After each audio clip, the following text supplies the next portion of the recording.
कि कोई मुसलमान या दलित भी इस तरह के कोई अल्फाज कहता, आप खाली मुसलमान के लिए कह रहे हो, मैं दायरा बढ़ा देता हूँ, कोई दलित भी कहता है या ओबीसी कहता है या आदिवासी कहता है तो उसका साथ बहुत बुरा अंजाम उसका हो गया होता। इसमें बिल्कुल आपकी बात सही है, एफआईआर हुई है, उनको जेल भी जाना चाहिए था अब तक, उनको गिरफ्तारी भी होनी चाहिए थी और उनको जो उनका पास मंत्रालय है उससे भी उनका रेजिग्नेशन होना चाहिए था। मेरा ख्याल है पूरे देश के अंदर अमन आ जाएगा, शांति आ जाएगी। मैं यही एक बात और बता दूं, जब मेवात के अंदर मुसलमानों के घरों को बुलडोज किया जा रहा था तो आपको याद होगा Punjab and Haryana high court की डिवीजन बेंच ने वहां भी सो मोटो लिया था, ये कहा था कि आप नस्लकुशी कर रहे हो मुसलमानों, वो तो नहीं होनी चाहिए। तो वहां पर उन्होंने उस एक्शन को रोका। उसके बाद में फिर मध्य प्रदेश में मुसलमानों के घरों को बुलडोज किया गया, बहराइच में किया गया, तो ऑनरेबल सुप्रीम कोर्ट ने फिर ऑर्डर किया कि आप ये गलत तरीके से कर रहे हो, नहीं कर सकते आप। जो काम जुडिशरी का है वो एग्जीक्यूटिव नहीं कर सकती, एग्जीक्यूटिव करेगी तो आंसरेबल होगी। तो जो आपका सवाल है, देखिए हमारे मुल्क के अंदर बहुत ज्यादा जहर भर दिया है भारतीय जनता पार्टी और उसके लोगों ने, और उसका नतीजा ये है कि लोगों के अंदर धर्म के आधार पर वेमनेस इतना ज्यादा फैल गया है कि बताइए वो डिफेंस को भी नहीं छोड़ रहे, जो जिस पर हमें फख्र होना चाहिए, पूरे देश को फख्र है, आप उनको भी नहीं छोड़ रहे। यही ऑनरेबल हाई कोर्ट ने कहा मध्य प्रदेश ने कि आप चूंकि सोफिया कुरैशी का मजहब इस्लाम है, आप इसलिए उनको आप शक की नजर से देखोगे तो आप डिफेंस में भी ये चीज लेके आओगे, ये तो देश के लिए घातक है। तो ये अल्फाज इस्तेमाल किए हैं। जब ऐसे लोगों पर कार्रवाई नहीं होना चाहिए, अब तक अगर आम लोग कोई होता वो बोलता तो उसकी सजा नहीं होती, जेल नहीं होती। देखिए उसमें बिल्कुल आपकी बात सही है, एफआईआर हुई है, उनको जेल भी जाना चाहिए था अब तक, उनको गिरफ्तारी भी होनी चाहिए थी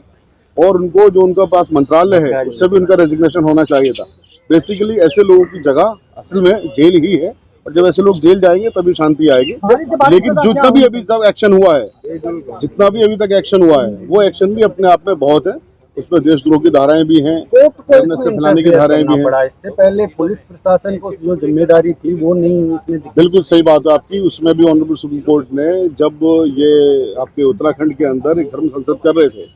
जो एक नफरत फैलाने वाला आदमी है वहाँ का, जो अपने आप को साधु कहता है, यकीन जिसको कहते हैं,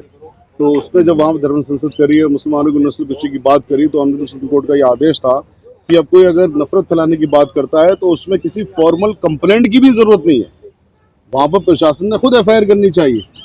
लेकिन मसला ये है मध्य प्रदेश में वहाँ के मंत्री हैं, उनके खिलाफ प्रशासन कैसे एफआईआर करता। तो बेसिकली प्रशासन ने तो कंटेम्प्ट ऑफ कोर्ट कर ही दिया, वो ऑनरेबल सुप्रीम कोर्ट का कंटेम्प्ट कर दिया कि यहाँ पर खुद ऑनरेबल हाई कोर्ट को आना पड़ रहा है, आगे सुमोटो एक्शन लेना पड़ रहा है, वो भी हकीकत में नहीं होना चाहिए था। लेकिन जो चीजें हो रही हैं ये वाली, ये भी अच्छी चीजें हैं, इनका हम स्वागत करते हैं और हम उम्मीद ये करते हैं कि जिस तरह की ये नफरत करने वाले जो लोग हैं ये सब जेलों के अंदर सड़ेंगे। आप सुप्रीम कोर्ट के वकील है, एक देश में दो कानून, यही अगर मुसलमान को स्टेटमेंट दिया होता तो अब तक जो है उसको यूएपीए का धारा लग चुका होता, लेकिन भाजपा के नेता है इस वजह से बचे हुए क्या? नहीं, आपकी बात बिल्कुल ठीक है कि ऐसा देखा गया है, ज्यादातर ऐसा देखा गया है कि कोई मुसलमान या दलित भी इस तरह के कोई अल्फाज कहता, आप खाली मुसलमान के लिए कह रहे हो, मैं दायरा बढ़ा देता हूँ, कोई दलित भी कहता है या ओबीसी कहता है या आदिवासी कहता तो उसका साथ बहुत बुरा अंजाम उसका हो गया होता। लेकिन चूंकि वो भारतीय जनता पार्टी के हैं, वो चूंकि मंत्री भी हैं, तो इसलिए उनके खिलाफ वो वाले एक्शन नहीं हुए हैं। ये हकीकत बात इस तरह से देखने में यही लगता है कि एक मुल्क के अंदर दो कानून चल रहे हैं, इसीलिए तो जो एग्जीक्यूटिव की जो पावर्स हैं और जो ऑनरेबल कोर्ट्स की पावर्स हैं, जुडिशरी की पावर्स हैं, इसीलिए तो सेपरेशन ऑफ पावर्स हमारे कॉन्स्टिट्यूशन के अंदर है कि जब एग्जीक्यूटिव बेलगाम हो जाए, जब प्रशासन बेलगाम हो जाए और इस तरह के दो तरह का वो व्यवहार करने लगे तो वहाँ पर फिर ऑनरेबल कोर्ट्स को आगे आना पड़ता है। हमारी ऑनरेबल कोर्ट आई है, इसका स्वागत होना चाहिए और सब लोगों से मैं दरख्वास्त ये करूँगा कि आप लोग जुडिशरी के अंदर विश्वास रखिए, कानून के अंदर विश्वास रखिए, संविधान के अंदर विश्वास रखिए, क्योंकि बाबा साहब ने जो संविधान बनाया वो इतना बढ़िया संविधान बनाया कि तमाम पावर्स को सेपरेट करने के साथ साथ में सबको ये बता दिया है कि कोई भी सुप्रीम नहीं है, सबके अपने अपने दायरे हैं। जब एग्जीक्यूटिव जब बेलगाम होगी, जब एग्जीक्यूटिव इस तरह की काम करेगी कि एक देश में दो तरह से वो कानून को लागू करेगी, कुछ लोगों के खिलाफ करेगी, कुछ लोगों के खिलाफ नहीं करेगी, तब हमारी जुडिशरी आगे आएगी, जैसे आ रही है और आइंदा भी आएगी। लेकिन सफाई दे रहे विदेशा के गलती से मुंह से निकल गया था। नहीं, वो गलती से अगर उनके मुंह से निकल गया था तो उनको खुद जाके कहना चाहिए, वहाँ पर बताना चाहिए कि साहब जी करके वो तो अब चूंकि ऑनरेबल हाई कोर्ट ने ऑर्डर किया है इसलिए वो कह रहे हैं, हकीकत में तो अब ये उनका एडमिशन हो गया।